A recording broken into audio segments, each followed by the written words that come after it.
Avant de vous parler, j'aimerais quand même vous signaler que tout ce que vous voyez, ce sont des jeunes qui sont tout simplement mis ensemble un jour. Tout vient du groupe de jeunes de l'UGEB.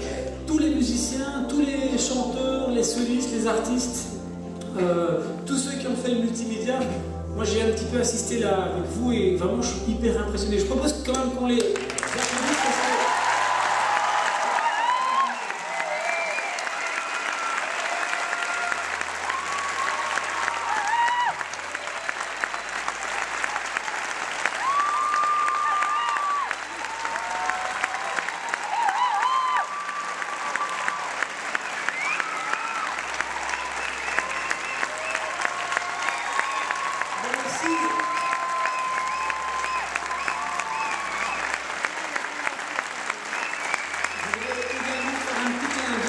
Spécial à David et Christella, que vous avez entendu chanter. Ce sont les deux Burundais qui chantaient là tout à l'heure.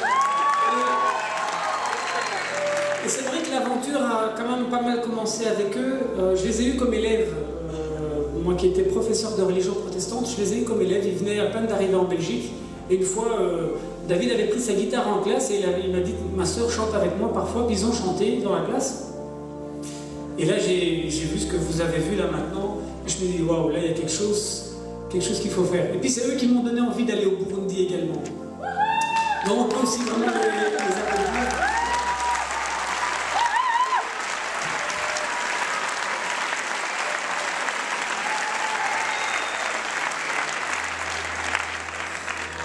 J'aimerais maintenant vous remercier à vous qui êtes venus à ce spectacle, qui avez répondu présent.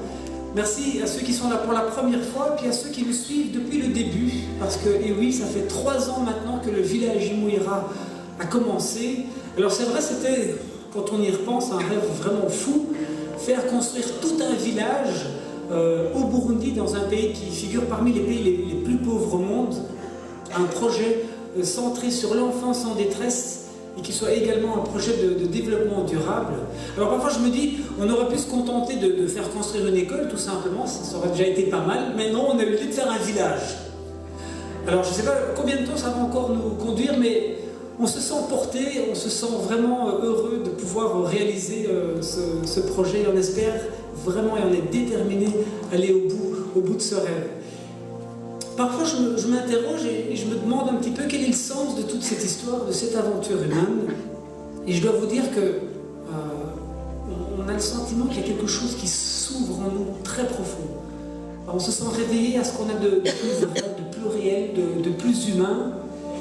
Et bon, vous le savez, nous sommes chrétiens et pour nous, ben voilà, on est convaincus que cette foi a du sens, que si réellement on peut la mettre en action, si réellement on est capable de la vivre pleinement, et surtout si avec cette foi on peut déplacer des montagnes.